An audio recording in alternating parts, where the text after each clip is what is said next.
Bem-vindo com o Efeito Engarrones a mais um vídeo aqui no canal. Meu nome é Gabriela Sá, sou advogada em Portugal já há quase 4 anos, moro aqui há quase 5 anos.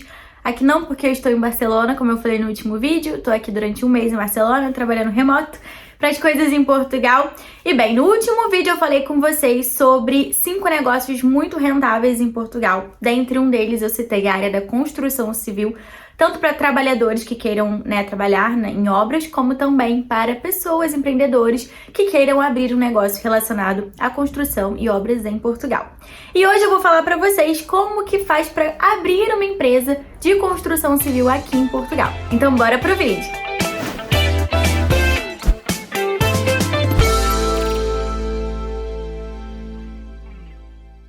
Bem, em primeiro lugar, o que é muito importante esclarecer aqui é que quando você abre uma empresa em Portugal, dependendo se você atingir os requisitos totais, isso te dá direito a aplicar para o visto D2, tá?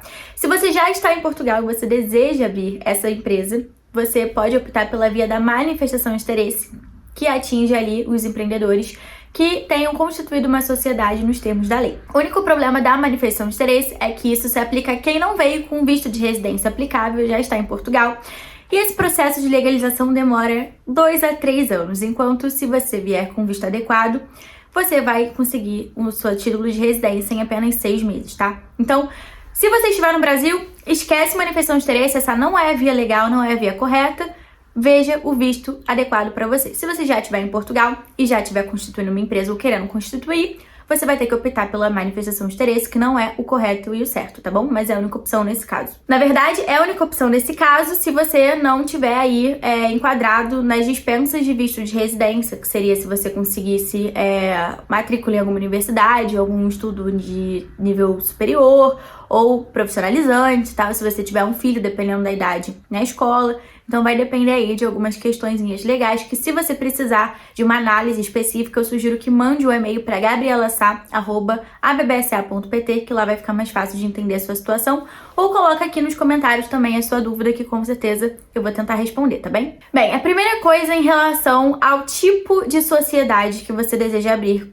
para ser uma atividade de construção civil. Você vai ter que verificar primeiro quantos sócios você vai ter. Você quer abrir uma empresa sozinho? Se você for abrir uma empresa sozinho aqui em Portugal, você tem que se certificar de que você já não é sócio de nenhuma outra empresa unipessoal. Ou seja, para você abrir uma empresa unipessoal em Portugal, você tem que ter certeza que você não era sócio unipessoal, de uma outra empresa aqui sediada em Portugal, tá? Depois nós vamos partir para qual vai ser o nome dessa sua empresa aqui em Portugal.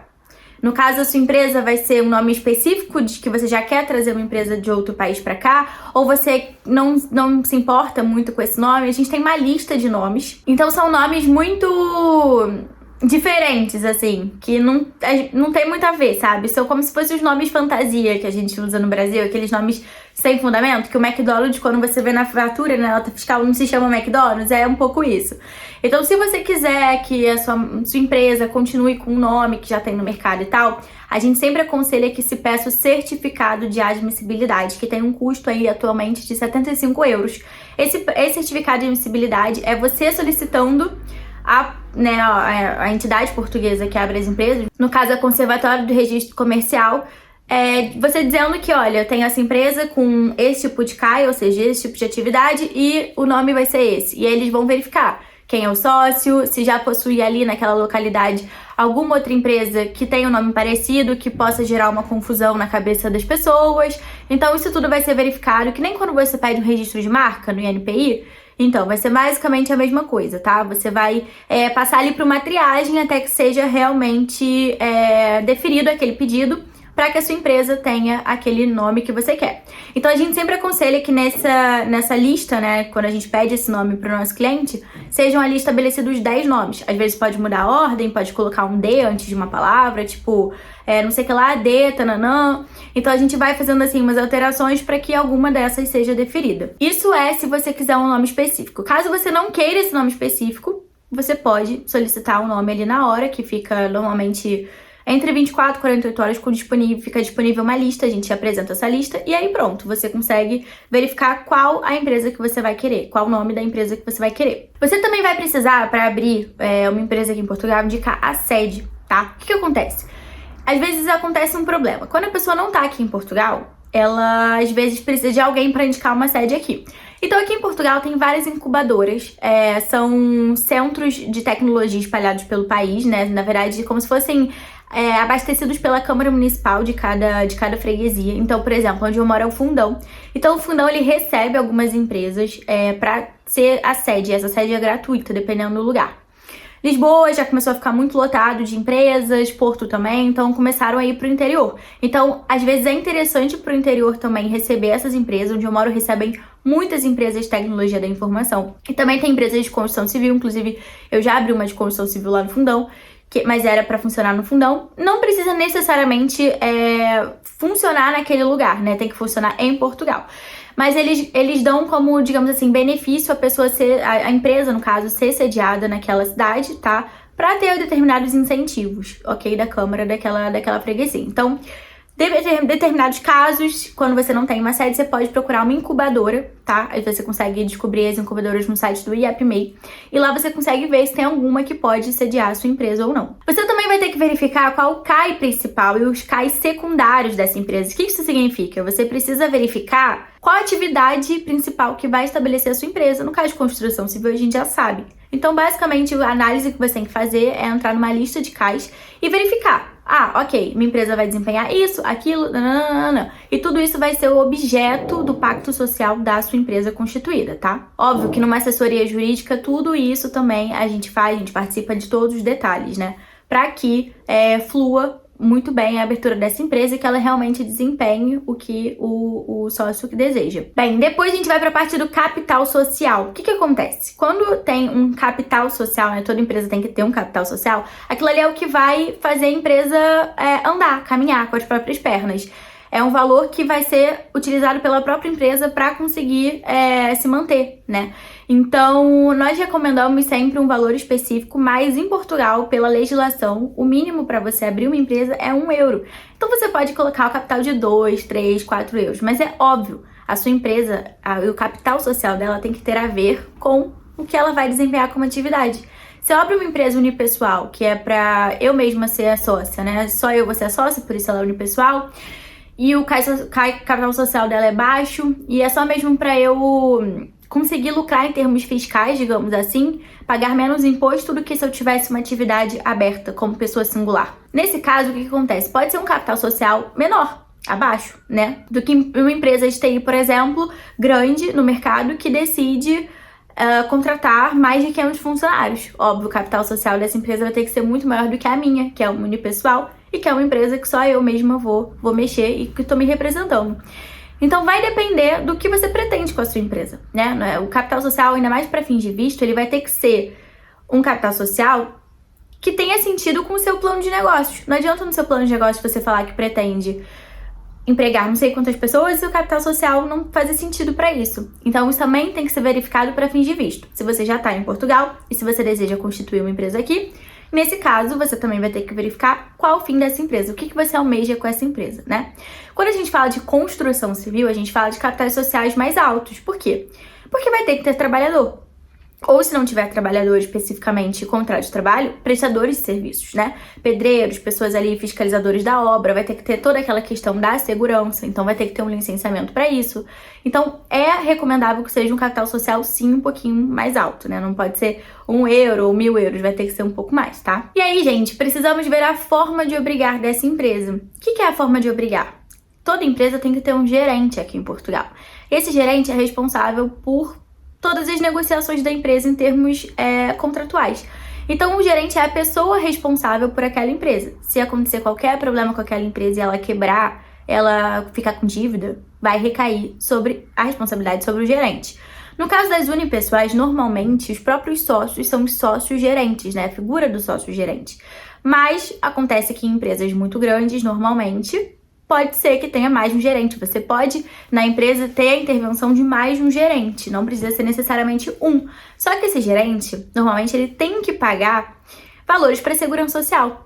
Então, o que às vezes se recomenda? Se o gerente já tiver um contrato de trabalho com uma empresa aqui em Portugal, como gerente da empresa, ele não vai precisar pagar a taxa da segurança social, porque ele já vai estar pagando isso como trabalhador por conta de outrem, pelo contrato de trabalho.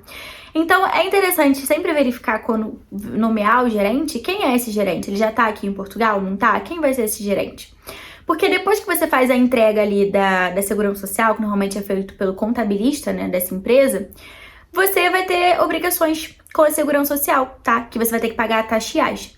Então, se você quiser saber mais coisas sobre isso, coloca aqui nos comentários, que aí eu vou pegando também as dúvidas de vocês para mais vídeos, tá bem? E o gerente, ele tem que ter a residência em Portugal?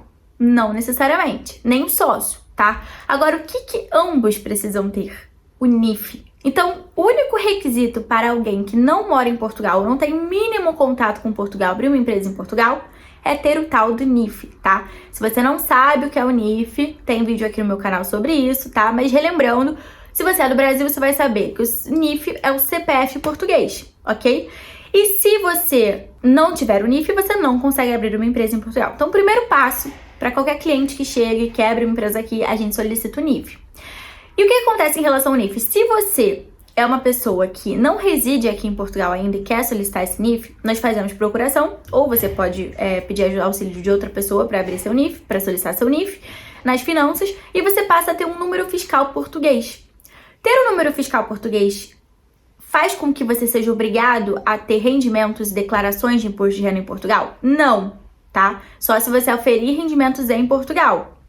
Mas, se você tem uma empresa, tiver uma empresa aqui, você vai ter sim obrigações fiscais em relação a essa empresa. Mas isso, normalmente, é com o contabilista da empresa que faz, que eu vou entrar já já nesse ponto. Voltando à questão do NIF, se você não reside legalmente em Portugal, você vai precisar de um representante fiscal para te representar aqui, receber suas cartas, te representar perante as finanças, ser basicamente o interceptor entre as finanças e você que não tem a residência ainda fiscal em Portugal, tá? E aí, o que acontece? Somente os advogados, e isso é muito importante falar, porque muita gente caiu golpe, somente os advogados podem cobrar para ser representantes fiscais. Na verdade, advogados ou solicitadores, tá? De resto, ninguém pode cobrar para ser seu representante fiscal, tá bom? Porque o advogado, ele pode ter uma relação contratual com o cliente naquele sentido de representação fiscal. As outras pessoas não, tá? E, além disso, o advogado vai te representar com poderes específicos para solicitar o seu NIF e fazer representação fiscal. Então, muito cuidado, porque vai ter muita historinha de gente que faz NIF, chega muito cliente aí desiludido, que foi enganado depois, porque não procura um advogado desde o início. Então, cuidado. O que é muito importante também na hora de abrir uma empresa, que é verificar seu estado civil. Porque se você tiver casado com uma pessoa fora de Portugal, você vai ter que colocar, quando abre empresa, que casou em regime especial, porque foi fora daqui, e dizer o ordenamento jurídico que você foi casado, tá? Então, são aqui coisas específicas que eu, como tô acostumada a abrir bastante empresa, óbvio, já tenho essas sacadas, então já sei, tá? Por isso que eu tô passando essas coisas pra vocês. Bem, gente, e por último, o que você vai precisar para abrir uma empresa em Portugal? Além de tudo isso que eu falei, gerente, dados do sócio, NIF, a sede da empresa, você vai precisar também de um contabilista. Como é que você sabe se uma pessoa é contabilista, um contador aqui em Portugal? Se ele tiver o número TOC, tá? É TOC, número TOC. Através desse número TOC é que você vai ter certeza que é um contabilista. Você também pode procurar no Google contabilistas certificados para verificar se tem, se realmente aquela pessoa, que nem se eu sou inscrita na Ordem dos Advogados em Portugal, você pode consultar o site da Ordem dos Advogados Portugueses, colocar o meu nome e descobrir se eu tô com a minha ordem ativa, os meus dados e tudo mais. Mesma coisa em relação aos contabilistas certificados em Portugal, tá? Já teve gente também que eu conheço que caiu em golpe, então cuidado. Só que o que acontece? Quando você abre essa empresa no sistema online, você tem que dar esse número do TOC. E você dá esse número do TOC, o sistema aceita ou não. Então, óbvio que eu, quando abro para os meus clientes, sei se realmente é um contabilista ou não, tá? Ai, mas eu não tenho a mínima ideia de quem pode ser meu contabilista. Você pode pesquisar pessoas, óbvio, né? Advogados normalmente têm parcerias também para poder indicar profissionais de confiança. Eu tenho um contabilista que trata das minhas coisas, então, óbvio, que você pode ali pegar o feedback de outras pessoas para ter indicações de pessoas idôneas e que realmente têm um trabalho de excelência. Bom, basicamente é isso. Para você abrir a sua empresa, são esses os pontos certinhos que você vai precisar aqui em Portugal. Aqui não, porque eu tô em Barcelona, eu esqueço disso. Em Portugal, tá? A sua empresa é válida no território nacional inteiro, obviamente. E o que acontece? Dependendo de onde você sediar a sua empresa, você pode ou não ter benefícios fiscais. Então, se você quiser que eu fale sobre benefícios fiscais e como economizar nos impostos aqui em Portugal, essa é uma parte que eu adoro também, fiscal aqui em Portugal, você pode comentar aqui, coloca nos comentários, que vai ser um prazer falar disso pra vocês, porque, gente, nada melhor do que ter um retorno aí, né, do dinheiro que a gente paga relacionado às empresas, né, porque a empresa a gente gasta, mas a gente tem que ter um excelente retorno pra ter ali um fluxo de caixa interessante. Então é isso, espero que vocês tenham gostado desse vídeo, tá? Se você tiver algum interesse em abrir uma empresa de construção civil, obviamente, pode mandar e-mail pra mim, gabriela.sa@bsa.pt. Se tem interesse em acompanhar no Instagram também, @gabriela_de_sá. E é isso, se inscreve aqui no canal pra mais informações e um beijo, até a próxima!